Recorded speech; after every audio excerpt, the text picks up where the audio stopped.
webinar titulado Emergencia Sanitaria y Salud Mental, perspectiva de articulación entre el Estado, la sociedad civil y la academia, el cual es organizado por la Comisión de Relaciones Interinstitucionales del Departamento de Psicología de la PUC.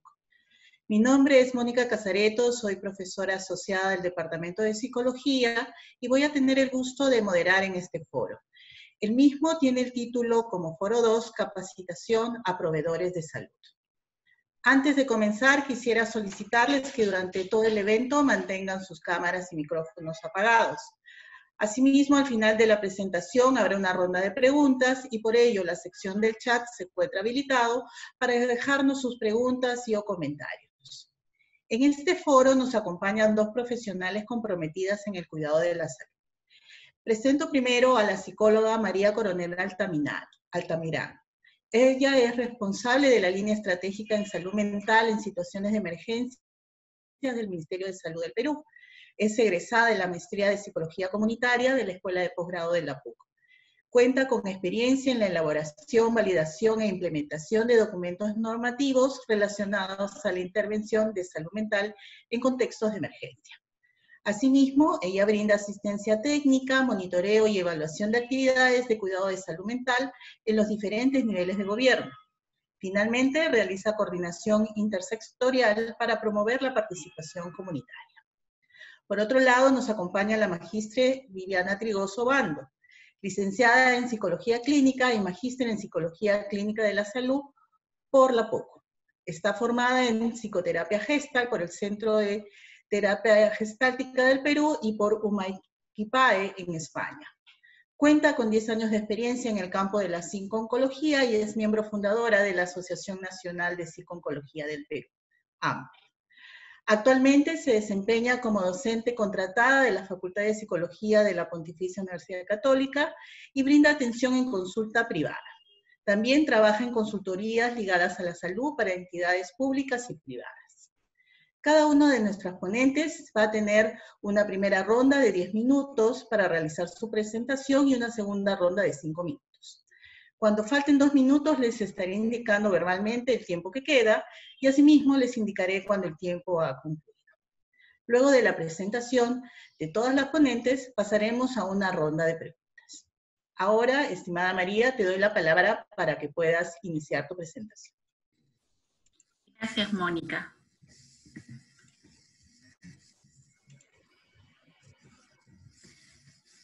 Muy buenas tardes con cada uno de ustedes. Primero agradecer al Departamento de Psicología por la invitación a este foro que tiene que ver con capacitación a proveedores de salud. Ciertamente el tema nos invita a pensar y a repensar justamente en el tema de la capacitación, pero también pensar en este fortalecimiento de competencias de recursos humanos, asimismo también que el prestador, en este caso el operador de salud, pueda tener también herramientas del cuidado, su autocuidado de salud. Por ello, he titulado la presentación Cuidado de la salud mental del personal de la salud. Para poder entender nuestra organización como parte del Ministerio de Salud, les he colocado una lámina en la cual estoy caracterizando dónde se encuentra nuestro personal de salud. Nuestro personal de salud se encuentra en el primer, segundo y tercer nivel de atención, en el cual cada uno da una respuesta de acuerdo a su nivel de competencias. Actualmente, como señalaba el doctor Yuri Cutipé, director de la Dirección de Salud Mental, nos encontramos en la reforma de la atención en salud mental. Tenemos diferentes dispositivos y nuestro dispositivo eje central es el Centro de Salud Mental Comunitario. Cada centro de salud mental comunitario tiene asignado un territorio como máximo de 100.000 habitantes. Este centro de salud mental comunitario realiza los acompañamientos, le llamamos clínico psicosocial, con los establecimientos del primer nivel de atención no especializado en salud mental. Asimismo, realiza las actividades, las coordinaciones con el segundo nivel de atención que tiene que ver con el tema de las unidades de hospitalización en salud mental y con otros dispositivos que marca la Ley de la Salud Mental 30947, que son los hogares protegidos, centros de rehabilitación psicosocial, centros de rehabilitación laboral. Estos centros de salud mental comunitario tienen una cartera de servicios. servicios de atención a niños y adolescentes, servicios de atención a adultos mayores, servicios de atención de adicciones y servicios de la participación y movilización comunitaria. Como podemos ver, este territorio tiene diferentes dispositivos en el cual la tarea es poder hacer estas articulaciones para poder brindar la atención hacia la población. Ciertamente, la reforma para nosotros es un desafío para los gestores y los prestadores, ya que tiene que ver con el tema de la formación. Afortunadamente, digo ello, la emergencia en este momento nos ha tomado en una situación de reforma donde tenemos más dispositivos para brindar la atención en salud mental. Actualmente tenemos 155 centros de salud mental comunitario, que es una fuerza del recurso humano que día a día va brindando la atención en salud mental. Sin embargo, también el desafío está en cómo brindar esta prestación de salud mental en este contexto cuando, a diferencia de las emergencias tradicionales, que la amenaza tiene un tiempo definido, sea un incendio, sea un terremoto, maremoto, etc., acá la amenaza es continua. Es una emergencia para todos, compleja, difícil, que implica tener en cuenta algunos elementos claves. En la fase del estado de la emergencia no es lo mismo hablar del mes de marzo al mes de septiembre. Dos, que tiene que ver con el tema digital, con las herramientas digitales, que es poder, como recurso humano, nuestra mayor fuerza es justamente el trabajar conjuntamente con la población, es poder brindar esos primeros auxilios psicológicos de cara al ciudadano. Entonces, esta emergencia nos reta a cómo enfrentar esta situación. Nosotros como nivel nacional, una de nuestras funciones rectoras es justamente la elaboración de documentos normativos. Una de las funciones que tiene la dirección es poder elaborar, poder validar y poder implementar documentos normativos. En el mes de abril tuvimos la aprobación de nuestra guía técnica del cuidado de la salud mental del personal de la salud en el contexto COVID. Justamente era este documento que implicaba no solamente acciones de autocuidado, sino un cuidado que tiene que ver desde la misma valoración y los derechos del personal de salud. Un siguiente documento que fue aprobado fue el cuidado de la salud mental de la población afectada, familia y comunidad en el contexto de la pandemia. Otro documento que es el Plan de la Salud Mental Perú 2020-2021 en contexto COVID. Y finalmente la Guía Técnica de Primeros Auxilios Psicológicos. Este marco normativo es mandatorio, el cual significa que el territorio, el personal en los diferentes niveles de gobierno asumen esos documentos para poder ser implementados. Esos documentos tienen también la colaboración y la participación de la academia, la colaboración de cooperantes y de sociedades que desde su expertise aportan el documento para que no sea un documento desde solamente el marco teórico. Todos esos documentos y cada uno de los documentos normativos tiene una estructura determinada de acuerdo al marco del Ministerio de Salud. En el caso de la guía técnica de primeros auxilios psicológicos está más mirada a la técnica específicamente y no es una guía exclusivamente para COVID, sino para poder atender las diferentes crisis que vive la persona. En relación a los otros tres documentos, sí está en el marco del COVID y tiene una temporalidad. Para ello, la siguiente tarea del Ministerio de Salud es brindar asistencia técnica tanto a gestores como a prestadores. Una de las herramientas claves ha sido el poder realizar estas capacitaciones por la página de telesalud del Ministerio de Salud, en el cual en una primera fase de la emergencia estas actividades se hacían con mucha frecuencia, justamente desde la expertise de los ponentes, sean nacionales e internacionales, pero cobra importancia también el poder tener presentaciones de experiencias de trabajo de la implementación de la telesalud en diferentes centros. Uno de ellos, como vemos en la pantalla, es el Centro de Salud Mental Comunitario de La Victoria, que hizo la presentación de cómo estaba realizando esta implementación, cuáles habían sido los logros pero también cuáles habían sido las dificultades. Como sabemos, el Perú es en el cual Lima estaba atravesando por una situación muy compleja en los primeros meses, a diferencia de otras regiones que aún no tenían esta dificultad, este impacto. Nos ha impactado a nivel de país en diferentes momentos, de diferentes maneras. Sin embargo, a nivel nacional, coordinadores y recursos humanos estaban muy pendientes de las capacitaciones. Es algo que ellos han valorado mucho y también a lo que esperaban de manera muy frecuente. Entonces, toda esa información ustedes lo pueden encontrar en el canal de YouTube de Telesalud, de los diferentes temas que da el Ministerio de Salud. Si el personal no podía ver en tiempo real, puede accederlo desde la plataforma de YouTube. Pero también estos espacios en vivo, porque eran en vivo, permitían que el ponente pudiera interactuar con el personal de salud. Tenía una presentación de 40 minutos y unos 20 minutos para hacer algunas preguntas, que nos permitía también identificar necesidades para poder justamente armar los temas de capacitación. En función de ello se iba construyendo también la programación de los temas. También se consideró importante el poder trabajar de forma articulada con la Escuela Nacional de Salud Pública del Ministerio de Salud, que ya veníamos trabajando justamente el curso de primeros auxilios psicológicos en el año 2019. Como les decía, no es un tema nuevo para nosotros porque ya veníamos trabajando justamente con esa técnica por ser bastante puntual y el cual puede ayudar a la población de manera inmediata.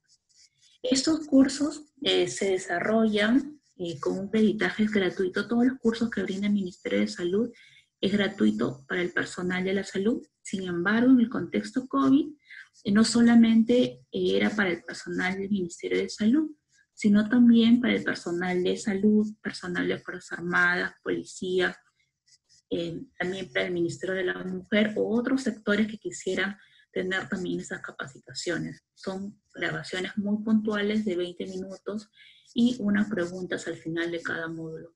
Lo más rico de estas experiencias, que también participaron profesores de la Católica, era este diálogo con el ponente de señalar, más allá de un marco teórico, nos interesaba mucho la parte práctica, la parte de la experiencia, que es algo que valora mucho el recurso humano para poderlo adaptar a su realidad y a su contexto.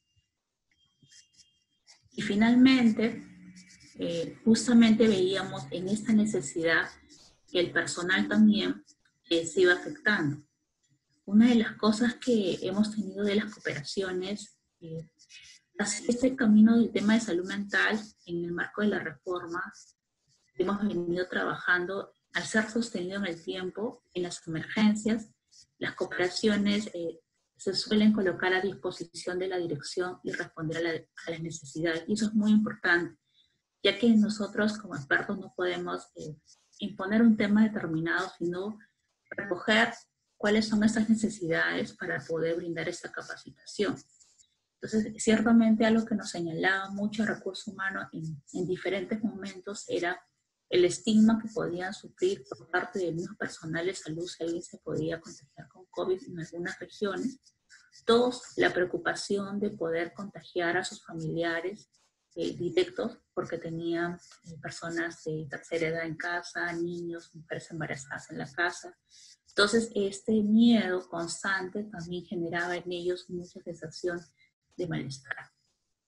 Por ello se habilitó la línea 113, opción 3, para recibir apoyo y soporte emocional las 24 horas del día, los 7 días de la semana.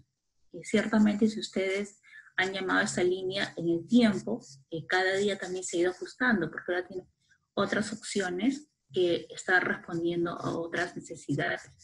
Actualmente la opción 3 ya no está habilitada, ya que en este momento las necesidades de recurso humano, porque se ha priorizado, no ha habido tanta acogida como hubiéramos querido, pero sí la acogida hemos tenido en los mismos establecimientos de salud. Son establecimientos de primero o segundo nivel de atención, como ustedes pueden ver en la fotografía, donde pueden claramente el trabajo de pausas activas, donde el personal puede tener esos espacios para ellos y tener un espacio de contención. Algo que ha funcionado mucho, también lo señalaba, es que el tema de la tecnología, en el tema, por ejemplo, el tema del WhatsApp, se formaba como una red de apoyo entre ellos para poder recibir, por un lado, información, dos, para poder recibir también mensajes de autocuidado donde ellos pudieran realizar. Entonces, el tema del fortalecimiento de competencias, de capacidades del personal de salud para nosotros, para los gestores, es un desafío, y de poder articular con las cooperaciones, con la academia, para poder seguir fortaleciendo. Muchas gracias. Muchas gracias, María, por el tiempo en que has podido sintetizar el trabajo que vienen haciendo en capacitación en el Ministerio de Salud. Ahora damos paso a la profesora Viviana Trigoso para que nos comente su experiencia. Hola, muchísimas gracias. Les voy a pedir que me ayuden compartiendo pantalla, por favor.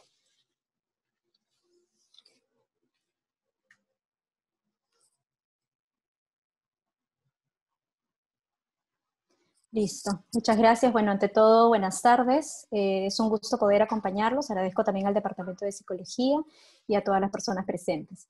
La idea de esta presentación es poder contarles un poco desde la experiencia de los docentes que hemos estado colaborando precisamente con estos espacios formativos que María ha mencionado hace unos momentos. Siguiente, por favor. Y para ello retomamos algunos elementos clave que había mencionado María, ligado a que los proveedores de salud como tal no se están enfrentando a una emergencia como otras, ¿no? Digamos, la pandemia como tal nos ha tomado a todos de sorpresa, nos ha tomado sin el reconocimiento de muchos recursos que se adapten directamente a esta situación, y ello implica entonces algo no solamente nuevo, sino también incierto, porque a diferencia de otras situaciones en las cuales hay un tiempo donde se concluye, en este caso no tenemos un fin con claridad, ¿no? Entonces, esto demanda a una serie de estresores que, como hemos visto, también dañan la salud mental, pero adicional a las labores propiamente dichas, también existe una exposición a riesgo del mismo proveedor de salud a los riesgos de la población que atiende. ¿Qué quiere decir? Quien está prestando el servicio de ayuda también se ve expuesto a esa situación que demanda ayuda. Y eso implica una complejidad mayor. Si a eso le sumamos que por las características también del problema se ha incrementado la demanda de atención y se ha complejizado porque son múltiples los factores a atender, estamos identificando una serie de necesidades que conviene atender, ¿no? Entonces, dentro de las líneas que había mencionado María anteriormente, la necesidad tiene que ver con fortalecer la capacidad de respuesta profesional para la atención. Como bien se mencionaban, se han hecho una serie de iniciativas para poder trabajar sobre la salud mental, sobre lo que es el cuidado personal, y parte del cuidado también del personal implica el poder facilitar una serie de herramientas, el fortalecer las capacidades para que el tipo de labor que realicen no tenga que ser con tanta carga. Y en ese sentido, un poco lo que vamos a comentar ahora es el rol que ha podido tener la academia también en el acompañamiento al respecto. Siguiente, por favor. Entonces, una vez que se inició el diálogo, de hecho, la relación se ha dado a modo de alianzas profesionales, ¿no? Y a partir de estas alianzas profesionales entre distintas personas que ya trabajaban anteriormente, también se han ido fortaleciendo las alianzas institucionales. Como bien mencionaba María, son distintas instancias las que han comenzado a apoyar. Y aquí lo que más quiero resaltar es que todo ello se configura como oportunidades de intercambio. En un primer lugar, hemos tenido el contacto entre distintos profesionales para coordinar y, podríamos decir, pensar de manera conjunta qué tipo de herramientas se podrían aplicar, cuál es la demanda, cuál es la necesidad, también desde los mismos proveedores, para poder ver también cuál es nuestro rol al respecto. Y al respecto, una vez que se han identificado distintas áreas temáticas sobre las cuales convenía priorizar, se realizaron una serie de reuniones de trabajo. Y esto ha sido particularmente importante porque, como bien se menciona, se articulan no solamente conocimientos, no solamente el saber teórico y las evidencias que anteriormente uno podría traer, sino ha demandado una actualización constante. ¿Qué quiere decir? Todos aquellos elementos que conocíamos hasta ese momento se han visto cuestionados y se han tenido que ver adaptados, tanto en reconocer el impacto que genera esta pandemia, pero también en el tipo de herramientas que se pueden aplicar y cuál es la sostenibilidad de estos elementos. Y en ese sentido, estos espacios de reflexión han favorecido también un pensar conjunto, porque así como hemos mencionado que los proveedores de salud también se han visto y se ven expuestos a los mismos riesgos de la población a la que brindan atención, en el caso de la academia, de quienes estamos acompañando, también nos encontramos frente a ese mismo riesgo. Entonces hay una complejidad que nos lleva a todas las personas que conformamos los equipos de trabajo como para pensar en este tema, desde lo teórico, desde lo práctico y desde lo personal, que también le añade un componente especial. Y una de las cosas que también quiero resaltar es la relevancia que ha tenido el que podamos participar en distintos espacios. Como bien mencionó María, en espacios formativos que se han podido dar, exposiciones que se daban de manera diaria, pero quisiera resaltar una en particular que nos ha ayudado a muchas personas, que tiene que ver con la participación que tuvimos en la socialización del diagnóstico que estaban realizando los centros de salud mental comunitaria. ¿Y esto por qué lo resalto? Porque una vez que ha empezado la emergencia, efectivamente no había un plan de acción, digamos, que nos marque un poco con tanta claridad a dónde se podía ir, y podríamos pensar que recién teníamos que construir de cero qué tipo de herramientas, qué tipo de estrategias se podían dar. Sin embargo, el poder recoger desde los mismos prestadores de servicio qué es lo que ya están haciendo, realmente era una sorpresa grata al notar la cantidad de recursos que podían existir. Recursos de los profesionales que podían contar como desde la gestión que tenían ellos mismos, incluso a veces hasta usando sus números personales, estaban facilitando el que la población pueda verse beneficiada. Estaban identificando una serie de recursos también a nivel del equipo de trabajo y, algo muy importante, recursos a nivel de la comunidad. ¿Qué quiere decir? Hay una organización que muchas veces no es visible a la primera, y este tipo de experiencias en las cuales se recoge lo que está sucediendo en campo facilita a que cualquier diseño pueda ser realmente apropiado a la necesidad que está latente, ¿no? Entonces, a partir de ese tipo de encuentros, de esos espacios de trabajo, de recoger un poquito también cuáles han sido las principales necesidades, venía la importancia de poder definir cuál es el rol de la academia, cuál es el rol de las distintas sociedades y de otras instancias. Y veíamos cómo el rol de la universidad resultaba importante para lo que es una parte formativa, lo que es la facilitación del material, y eso lo veíamos también, como ya vamos a mencionar más adelante, desde una perspectiva transversal del cuidado. Y veíamos que otras instancias podían estar trabajando también en el soporte afectivo, como bien se ha mencionado, para que realmente se fortalezca toda la capacidad de respuesta. La capacidad de respuesta del proveedor de salud no solamente está en su saber teórico, en que domine las estrategias, sino también que puede estar emocionalmente apto para que pueda sobrellevar el impacto que ello genera. Entonces, creo que se ha corrido un poquito la... Entonces, pasamos a la siguiente. Muy bien, entonces la participación de la universidad ya ha sido sobre todo en estos espacios que bien había mencionado María, ¿no? Hemos podido participar en las videoconferencias de telesalud que han sido dadas en un espacio bastante más amplio, ¿no? Entonces ahí les hemos colocado algunos de los temas que han sido trabajados por profesores de la PUC, y también estaba el formato de los cursos de la Escuela Nacional de Salud Pública. Es interesante desde la experiencia docente también ver qué nos ofrecen estos espacios. No solamente es la adaptación virtual, sino también el nivel de alcance e incluso el nivel de especialización. Nos encontrábamos con que las videoconferencias tenían una acogida bastante grande y, como bien mencionaba María, una necesidad de poder seguir indagando sobre estos temas. Entonces, ha sido una manera muy enriquecedora de poder llegar a más personas. En el momento en que uno se conectaba a estas videoconferencias, podíamos observar que las personas se conectaban desde sus mismos centros de trabajo. Entonces, se daba en este espacio y de alguna manera podríamos decir entonces que el espacio formativo iba hacia ellos. Muchas veces la limitación ha sido que desde la academia está situado en algún lugar en específico y se tiene que esperar a cuadrar horarios, disposiciones y mil cosas más para que realmente puedan acceder a este espacio. En este caso ha habido una acomodación que creo que es importante resaltar porque nos invita a saber cómo podemos seguir llegando a más personas. Y estas videoconferencias tenían una duración mayor, con lo cual se podía expresar, digamos, distintos temas y facilitaba un espacio de intercambio. Este espacio de intercambio se podía dar a partir de la resolución de preguntas que se iban dando gracias a que el moderador las iba facilitando, pero también teníamos la posibilidad de ir viendo qué tipo de dudas eran las que surgían más. Incluso nos pudieron brindar también algunas de las dudas que por la cantidad, no pudieron ser resueltas y desde la experiencia de nosotros nos resultaba muy útil para ir identificando cuáles podrían ser los siguientes pasos. No solamente la formación del proveedor que está ya en campo, sino también es un insumo relevante para los profesionales que estamos formando.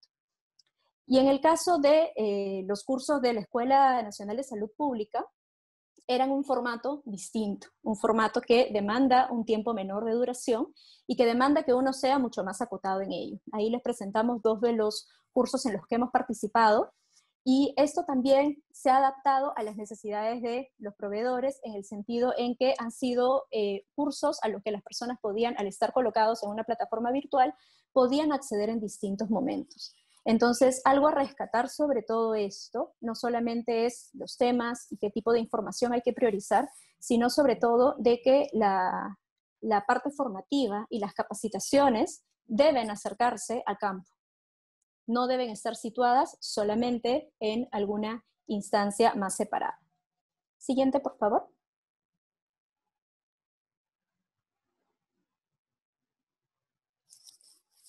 No sé si me escuchan. Siguiente, por favor.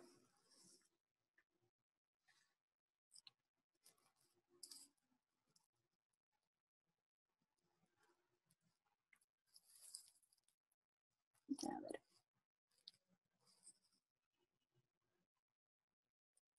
Muy bien. Gracias. Entonces, la parte que quería ir resaltando un poco más, y bueno, lo voy comentando y de pronto sí, ahí lo vamos encajando, tiene que ver con qué aprendizajes y qué retos futuros nos deja esta experiencia, ¿no? Entonces, en primer lugar, vamos a ver que las intervenciones o espacios formativos que van a dirigirse al personal de salud deben incorporar una lógica de autocuidado, ¿no? Y esta debe ser transversal a la labor que realice. Entonces, es importante entender que toda labor formativa implica reconocer a la persona que está realizando este tipo de labor, ¿sí? Más aún en el campo de la salud, más aún en un contexto tan estresante y tan difícil como este, y más aún cuando hay tanta demanda que se le adjudica este rol. Hay mucho reconocimiento alrededor del gran rol que se viene realizando, pero eso también debe ser reconocido desde la formación. Y esta lógica de autocuidado, ¿en qué está también? En que muchas veces cuando uno forma, de pronto podemos tener ciertos estándares, lo que debe ser, lo que no debe ser, y generamos un ideal de una serie de modos de intervenir que a veces está muy alejado de la realidad. Entonces, más bien, la idea desde la lógica de autocuidado también es proponernos hacia qué nos queremos dirigir, más allá de ideales, hacia dónde nos dirigimos. Y eso va muy ligado con otro aspecto, ¿no? Que tiene que ver con que la labor formativa de la universidad no debe basarse solamente en un conocimiento que está en los libros, que está en artículos publicados, que está en reportes que vamos teniendo dentro del mismo espacio de la academia, sino que debe estar cercano a la realidad, debe estar cercano a las necesidades emergentes.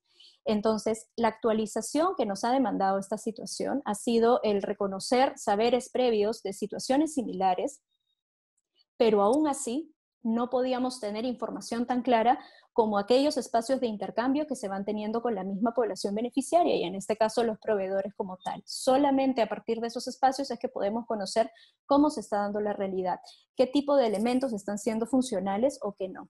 Entonces, debemos acercarnos al campo porque eso es lo que va a permitir el desarrollo de las competencias. Sabemos que las competencias no solamente radican en el tema del conocimiento, sino estamos hablando de la parte procedimental y la parte actitudinal. Y eso se expresa mucho más en el campo que de cuando estamos alejados del mismo. Siguiente, por favor. Entonces, ligado también al acceso que vamos a tener al conocimiento, una de las cosas que también íbamos identificando es que los recursos de información y de capacitación deben ser actualizados, pero también deben ser accesibles. ¿Accesibles en qué sentido? Así como hemos visto que a través de las videoconferencias nos podamos acercar más al mismo espacio de trabajo que está teniendo el profesional, como también a que se pueda facilitar en términos de formato una serie de insumos. Podemos tener un manual que puede resultar súper útil, pero estamos hablando del personal que no va a tener el tiempo para poder revisarlo. Tenemos que hacerlo útil, tenemos que hacerlo práctico. Hay mucha información que iba saliendo porque el conocimiento y la evidencia se iba construyendo conforme avanzaban los meses. Estas capacitaciones empezaron también en marzo, donde todo estaba recién acomodándose. Y muchos de los insumos que teníamos estaban, por ejemplo, en otro idioma. Entonces, hay una serie de adaptaciones que tenemos que hacer para que esto pueda resultar mejor. Y también el formato, que sea de mayor sencillez para poder leerlo y de mayor utilidad práctica. También, como ya se ha mencionado antes, el establecer las alianzas y redes entre profesionales e instituciones, no solamente por el trabajo que se puede lograr en experiencias como estas, sino para generar nexos que hagan sostenible este tipo de ayuda. Aquí hablamos de muchas alianzas a nivel de profesionales, de alianzas a nivel de las instancias, pero es importante también seguir fortaleciendo a que más allá de las personas, estos sean colaboraciones y nexos que se vayan a dar. Por otro lado, ¿no? Tanto a nivel como formativo como de atención, nos damos cuenta que el enfoque de salud debe ser concebido de manera integral, ¿no? Las personas que estaban acercándose a atender la parte más física, por así decir, de la salud, con toda la ansiedad que demandaba esta situación, han tenido que estar atendiendo muchas respuestas, desde las propias hasta de las mismas personas. Las personas atendiendo en salud mental están enfrentando una situación de salud física también muy difícil. Entonces, nuevamente nos damos cuenta que hay un enfoque que nos demanda una noción más biopsicosocial, más que nos integre más desde todas las distintas facetas del ser humano.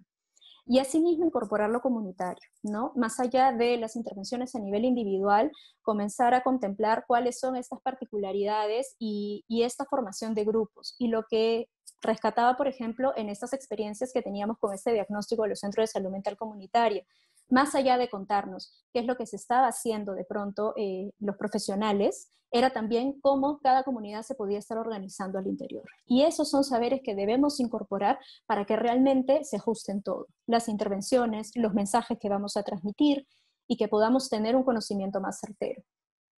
Y finalmente, toda esta información también va a tener utilidad en la medida en que podamos generar una documentación y un registro de experiencias de campo. Existen experiencias muy valiosas que se van teniendo a nivel y que los mismos proveedores de salud van realizando y se quedan en su praxis. Y de pronto viene una intervención más grande y no necesariamente está reconociendo los saberes previos, las intervenciones que han podido tener algún impacto positivo, porque no ha habido una documentación, porque la persona estuvo y ya no está, porque no ha habido un seguimiento. Entonces, esto es, digamos, una observación y también una invitación a que las distintas iniciativas que se vayan teniendo, muchas de ellas antes de que se generen medidas, digamos, más formales, se puedan ir documentando, se pueda ir generando evidencia, porque hay que resaltar que no partimos de cero, sino que ya existe un recurso humano fortalecido y que podemos ir reconociendo qué tipo de aportes pueden brindar. Entonces, con eso yo cerraría mi presentación. Les agradezco el tiempo.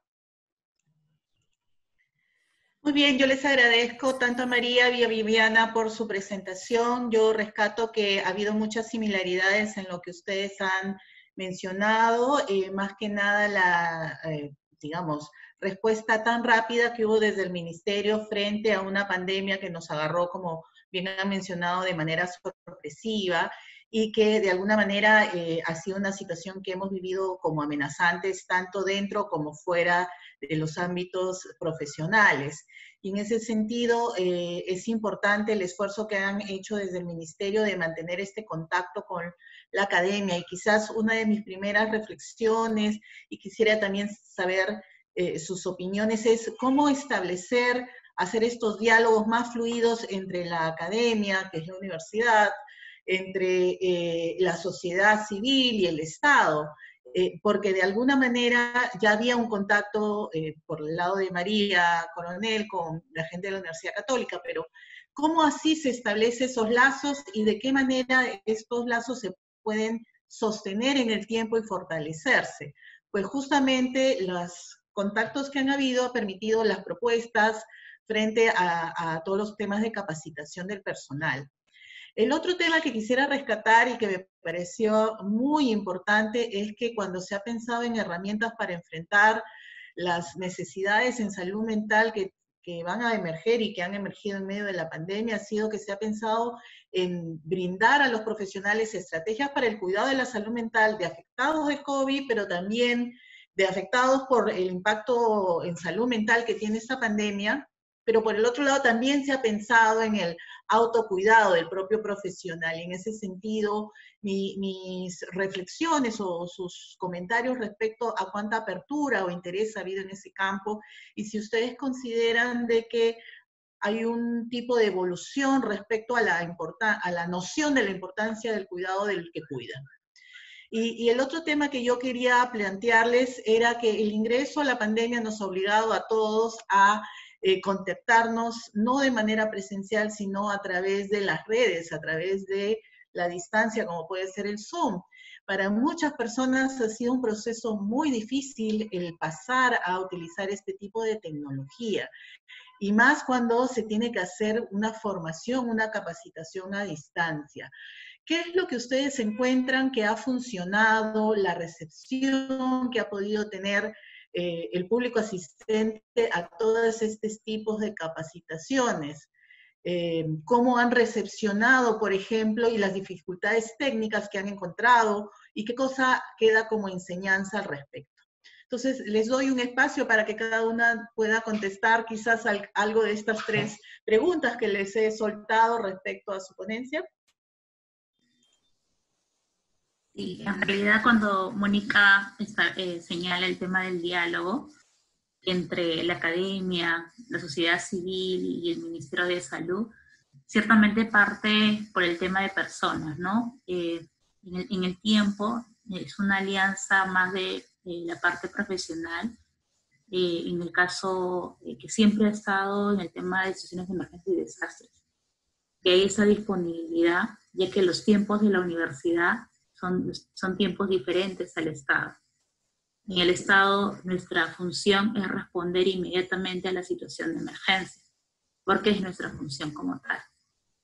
El tiempo de la universidad, pues ciertamente hay periodos pues, de clases que son diferentes.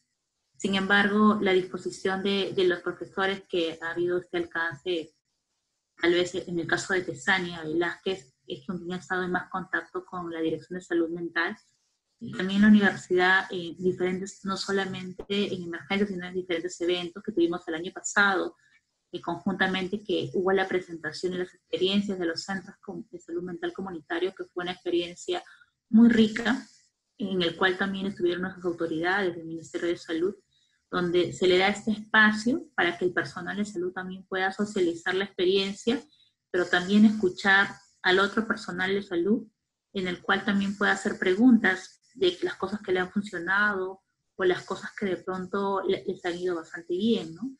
Entonces, parte mucho del tema de estar muy flexibles y para todos en cuanto a la adaptación de los propios contextos, ¿no? Porque podemos tener ciertamente una programación, un plan, pero tal vez esta programación cuando llegas a territorio no es adaptable y que hay que nuevamente recoger estas herramientas, ¿no? Entonces, sí se hace tal vez que tiene que ver, entiendo que desde la facultad hubo la directora mandó y se comunicó con los Yuricutipe para poder ponerse a disposición de sus profesores. Eso para nosotros es muy importante, ya que hemos tenido también en la meta de emergencia, así como en el territorio, llegan muchas cooperaciones, muchas manos, pero si las manos no son ordenadas, termina siendo un desorden.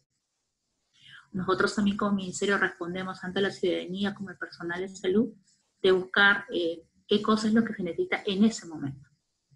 Es que toda emergencia es diferente, no hay emergencia igual a la otra, y la emergencia del día 1 es diferente del día 2, día 3, y bueno, nos vamos adaptando, que tiene que ver con la flexibilidad.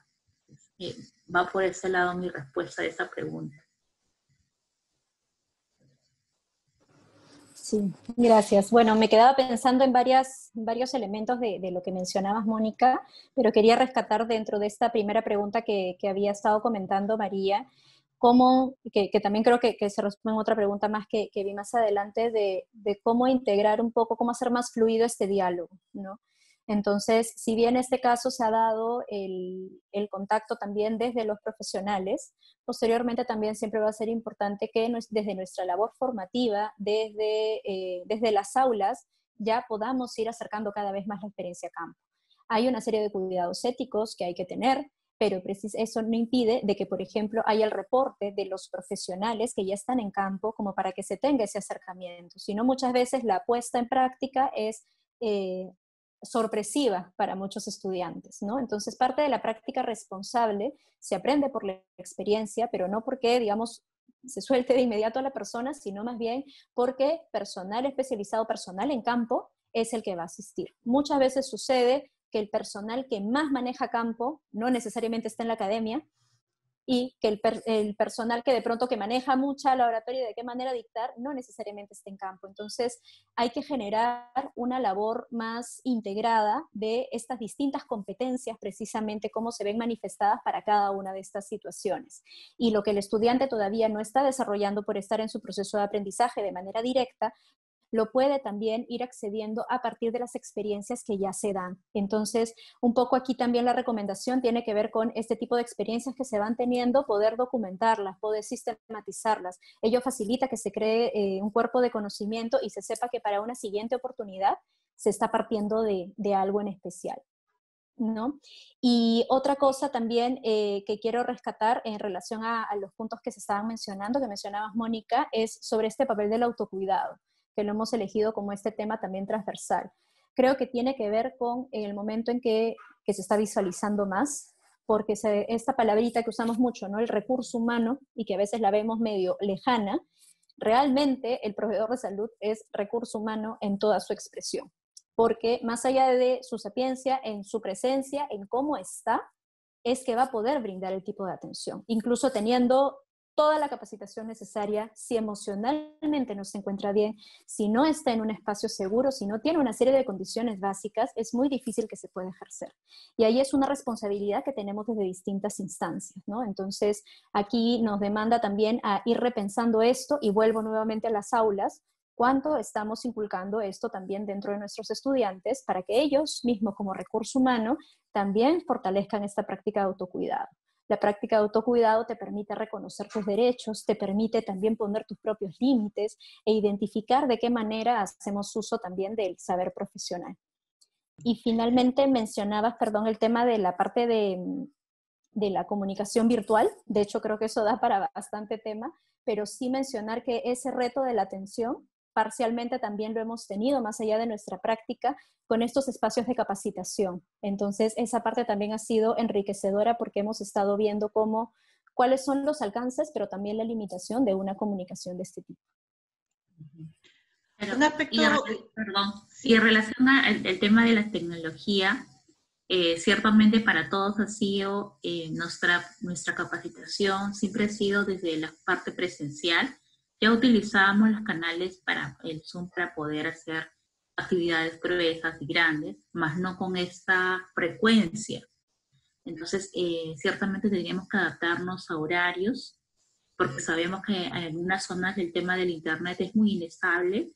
Entonces, había que ver en qué horario también el personal podía tener esas capacitaciones, pero también era este desafío, ya que se tenía que utilizar en la prestación, porque empezamos a utilizar lo que es el telesalud, utilizar el teléfono para poder brindar esos primeros auxilios psicológicos en personas que no tienen un smartphone, sino un teléfono donde yo no puedo ver el rostro. Entonces, es también como ir desarrollando rápidamente habilidades, porque de pronto la persona podía ya no decir nada y el profesional podía pensar, tal vez no me está escuchando, tal vez fue la señal, o diferentes variables por el cual se puede entrecortar la señal. Entonces, también esto era el desafío, uno para el tema de poder realizar estas capacitaciones, pero también cómo lo llevo a la práctica, o en zonas que no hay tampoco el tema del uso de esas tecnologías. Y también para nosotros fue pensar en usar cuñas radiales con algunas historias y en algunas regiones lo traducían al quechua para poder llegar a la población, porque siempre hay una radio local que llega a la población, ¿no? Porque el tema de información es, para todos es básico para poder responder a las angustias, a la ansiedad, porque eso es justamente lo que el personal y la población, saber qué está pasando, qué se está haciendo para poder enfrentar la situación, ¿no? Entonces, esto ha sido un reto porque teníamos que permanentemente estar actualizados, revisando y las coordinaciones también con las otras cooperaciones, ¿no? A mí me parece muy interesante todo lo que han señalado. Primero, el tema de lo complejo que es la aproximación, la academia, sociedad y Estado. Generalmente desde la academia tenemos aproximaciones más por la vía de la práctica preprofesional, pero digamos, hay esfuerzos que se tienen que sostener. Yo rescato, por ejemplo, los encuentros que se hacen en la maestría en psicología comunitaria, que son encuentros regulares, donde dentro de la propia universidad se reúnen profesionales que están en el campo trabajando con temas de salud mental comunitaria. Y esos contactos son los que se han activado cuando han empezado la pandemia. La academia, la universidad está más bien retada en esta situación actual a crear nuevos canales de comunicación con el Estado y la sociedad civil que no sean las formas estándares que acostumbrábamos a tener. Lo otro que me parece muy interesante que mencionas, Viviana, es el tema del autocuidado, no solamente el autocuidado del profesional cuando ya salió al campo, sino que también el rol importante que tenemos desde la formación de que se meta la idea del autocuidado, el cuidado de la salud mental desde ser estudiante, ¿no? El cuidado de la salud de tal manera que cuando se sale al campo profesional se continúan con esos hábitos saludables, ¿no? Y ese es otro compromiso que como universidad y como academia podemos abrigar. Y el tercero es el tema, qué interesante que nos ha planteado el tema del reto de la virtualización. Y claro, yo estoy pensando en la ciudad de Lima, pero no estoy pensando en lo que ocurre en provincias, en despoblados, en zonas donde hablan en otros idiomas, etcétera. Entonces, el tema de las nuevas herramientas tecnológicas para comunicarnos con toda la población es bastante importante. No sé si quisieran agregar algo más a esta ronda o pasamos más bien al rol de preguntas que ya están llegando del público oyente, ¿no?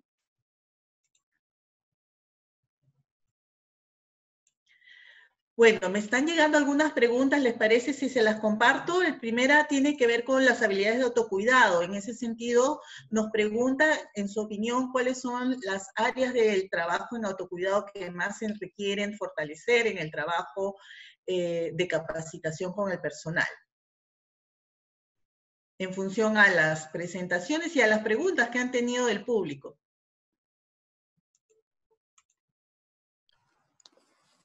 Sí, bueno, una de las, o sea, son múltiples áreas de pronto, pero pensando también desde el rol, un aspecto transversal tiene que ver con el manejo de estrés y ansiedad, o sea, viéndolo desde la parte también muchas veces negativa, ¿no? Que ya en estos casos estamos hablando que lo asumimos como ya dado. El estrés por la cantidad de la demanda que se tiene dentro de la labor que realizan y la ansiedad por el contexto COVID también con el riesgo de contagio y con una serie de elementos que la incrementan, ¿no?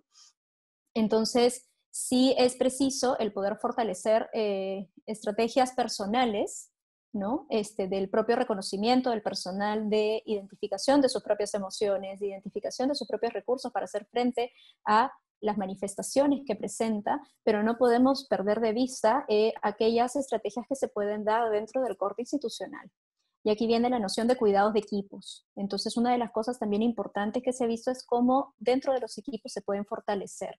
Porque si cada uno actúa como un ente aislado, que es natural que se dé muchas veces frente a la premura, frente a la prisa, lo que se genera es que son pequeñas islas que están agotadas.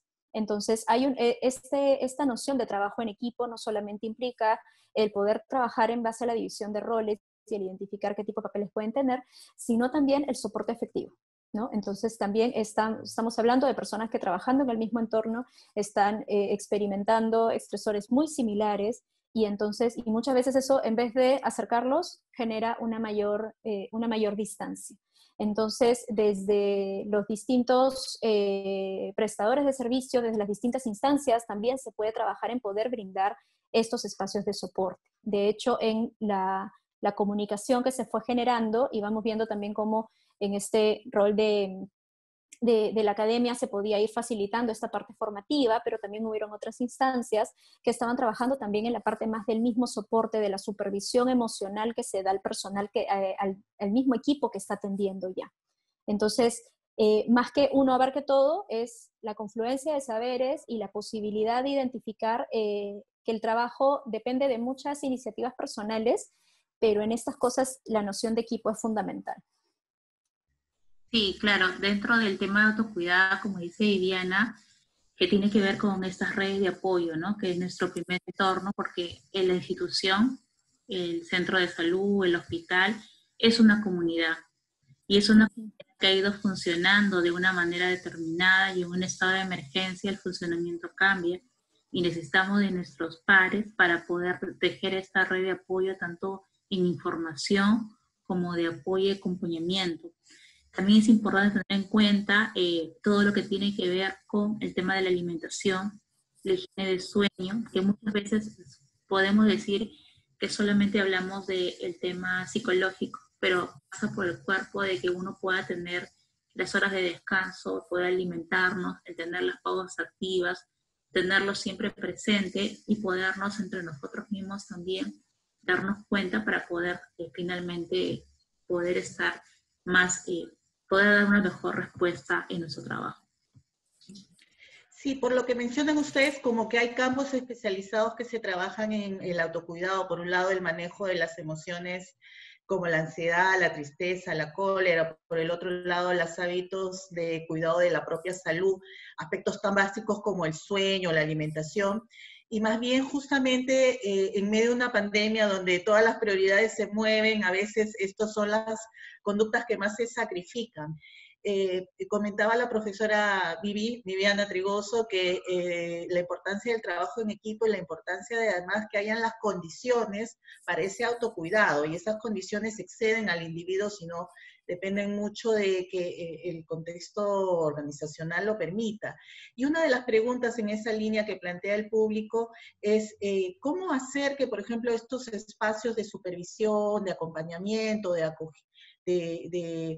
apoyo que se hacen a los profesionales de salud se mantengan a lo largo del tiempo? ¿Se han pensado algún tipo de acción para que estos espacios se mantengan y más bien no sean pasajeros, o la transición que se puede hacer también? Sí, justamente los centros de salud mental comunitario, una de sus funciones es brindar el acompañamiento clínico psicosocial a los otros establecimientos.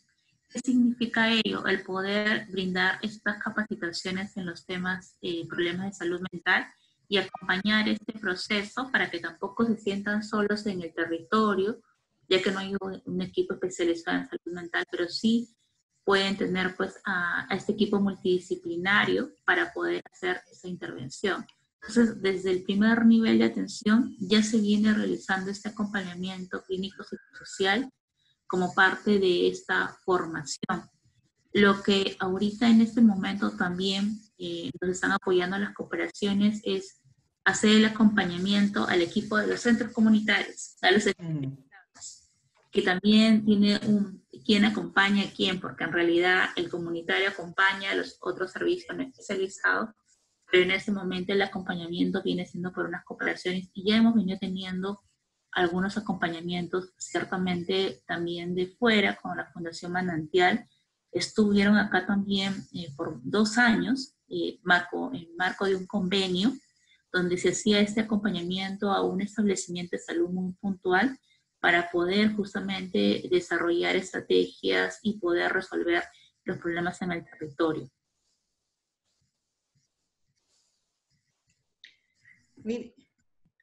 No sé si vas a comentar, Viviana, si no, otra pregunta pasamos. Nos preguntan respecto a las capacitaciones en el afrontamiento del estrés que se hayan hecho a enfermeras, qué se ha hecho, qué es lo que se recomienda al respecto.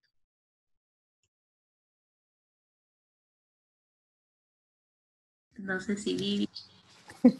Ahí nos vamos intercalando. Bueno, creo que de pronto en todo lo que se ha ido proveyendo, también María nos va a ir contando, pero entiendo, corrígeme si me equivoco, que también ha sido más allá de a un solo personal, a veces más por nivel de atención, y ha sido de manera general, ¿no?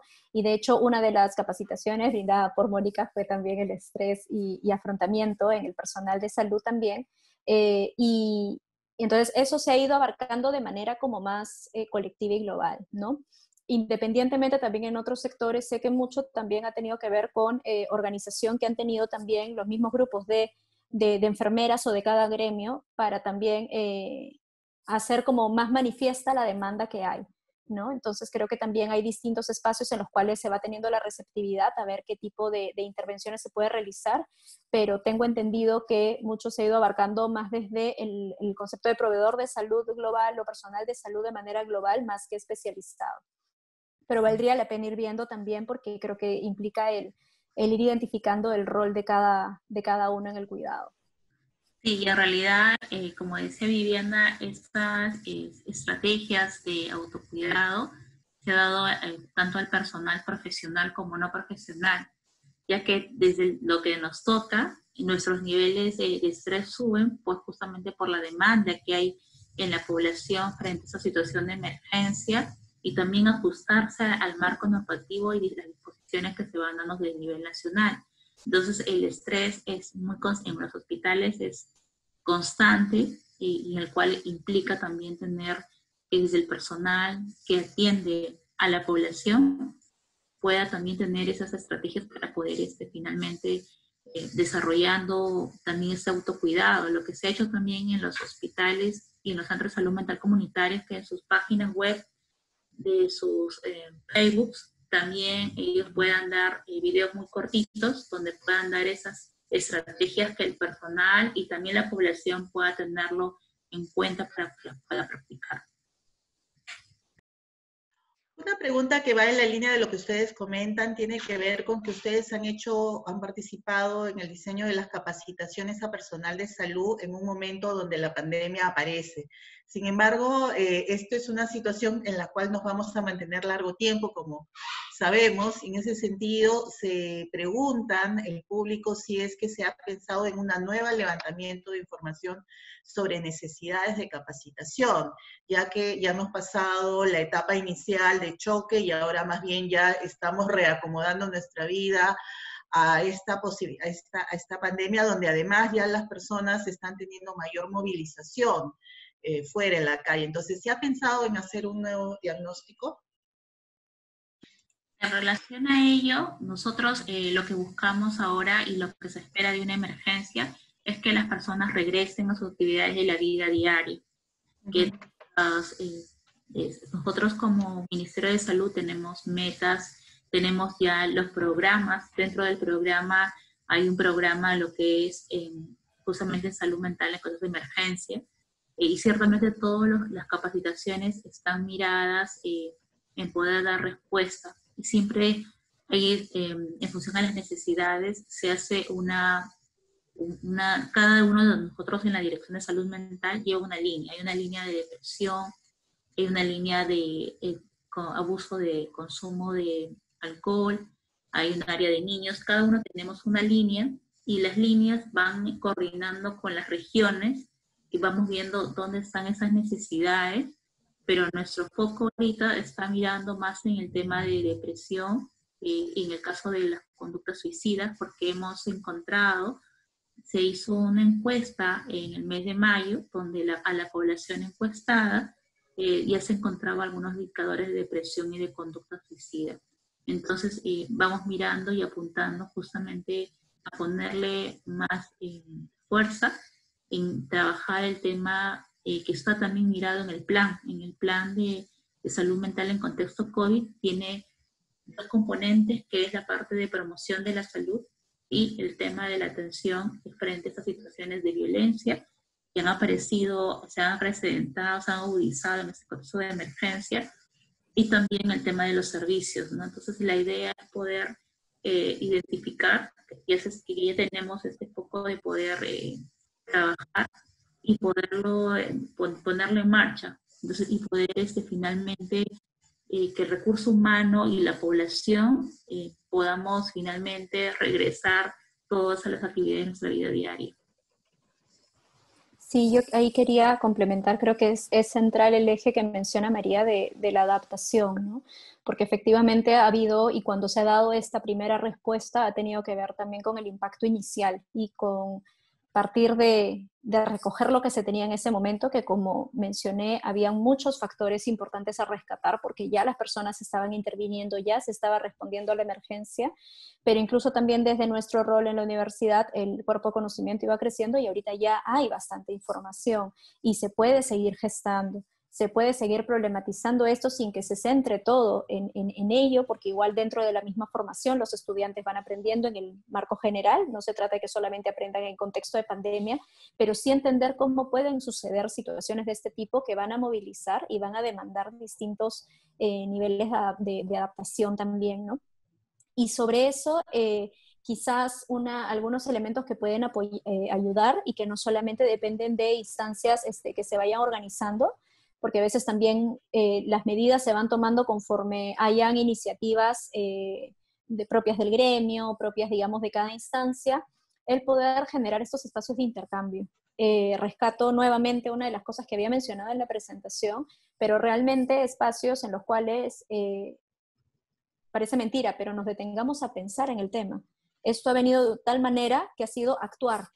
Y desde la labor del proveedor más aún, estando en campo, ha tenido que estar rápidamente respondiendo. Y el espacio a pensar, el espacio a modular, no solamente efectivamente, sino a instrumentalizarlo en una estrategia de intervención, ha sido más difícil. Y no quiere decir porque no se haya hecho, pero no se ha tramitado. Entonces, dentro de los espacios de soporte, pero también dentro de los trabajos de equipos, es importante el sentarse a hablar de ello y el sentarse a ver y esta parte de documentar, insisto, ¿no? Porque es como decir, a ver, ¿qué tipo de cosas son las que han ayudado para que precisamente en esta parte que toca manejar muchos duelos no solamente por el fallecimiento, sino por todas las pérdidas y porque estamos enfrentando un entorno que no es el mismo antes, ¿no? A resignificar nuestra labor. Hay múltiples elementos a ir a trabajar, pero como menciono, no estamos partiendo de cero, sino existe una serie de elementos, evidencia que se puede documentar, se puede transar y se puede identificar qué tipo de factores se van a incluir. Una de las cosas, por ejemplo, que incluso pasa en el campo de la medicina, conforme se iba conociendo más el virus como tal, se iban descubriendo más cosas conforme se iba atendiendo a las personas. No se tenía toda la información. Entonces hay un manejo de incertidumbre que ha tenido que ser clave. Y dentro de los profesionales de la salud mental también. Entonces, conforme ha ido llegando este cuerpo de conocimiento, ya podemos ir hablando de que hay un insumo mayor y dentro de la intervención también. Entonces, en un primer momento se partió de evidencias similares y ahora ya podemos estar hablando de información que se ha dado por esta pandemia en particular. Entonces, lo que tocaría es ver para hacerlo sostenible, sabiendo que nos tenemos que adaptar, qué tipo de cosas convendría continuar y qué tipo de cosas pueden reflejar nuevas necesidades de formación, de atención, para poder generar otras medidas al respecto. Sí, me parece bien importante lo que mencionan ambas, pues creo que se han generado estas iniciativas que han sido muy buenas de capacitación en comunicación, Estado, academia, pero generalmente no han sido difundidas con la fuerza que han podido ser difundidas y creo que este espacio lo que hace es decirle a la academia, miren, la academia también ha hecho algunas iniciativas, se ha comunicado con el Estado y más bien es importantísimo hacer los esfuerzos para sostener este tipo de articulación y prepararnos a esta o cualquier otra emergencia. Una última pregunta para cerrar este foro, nos lo plantean Carmen Cialeri, pregunta, ¿el autocuidado, todo lo que han trabajado en temas de autocuidado, se ha plasmado en las leyes de salud ocupacional? Y dentro de la guía técnica del cuidado de la salud mental del personal de salud, tiene tres apartados, y uno de los apartados tiene que ver con el cuidado, que son las condiciones laborales, donde ahí se le da justamente nuevamente este rol sobre lo que es la parte de salud ocupacional. Justamente hay una ley que justamente señala que debe el personal tener las condiciones necesarias para trabajar, tanto en el nivel de contratos, de pagos, de espacios de cuidado, espacios horarios que justamente respondan a los derechos de las personas. Entonces, no es solamente un documento normativo que responde a la identificación de problemas de salud mental y recuperación, sino que también se busca asegurar las condiciones laborales, porque justamente son ellas las que nos hacen el recurso humano no pueda dar una respuesta como ellos quisieran, ¿no? Porque ciertamente si hay una cantidad elevada de horas de trabajo, no va a poder responder. Si no tiene los equipos de protección personal, tampoco va a poder responder. Si no tiene estas condiciones de trabajo, le es muy difícil. Entonces, en ese documento, dentro del documento normativo, se solicita que haya una resolución directoral de establecimientos para que se pueda armar un equipo de acompañamiento psicosocial donde no solamente esté el psicólogo, la psiquiatra, la enfermera, sino también el equipo de comunicaciones, el equipo justamente de salud ocupacional, para responder, primero hacer un diagnóstico situacional de lo que hay en ese momento y plantear un plan de trabajo para dar respuesta a esas necesidades, que no solamente es en el contexto COVID. La idea es que esta situación, que estas condiciones se puedan mejorar para que puedan tener un mejor desarrollo.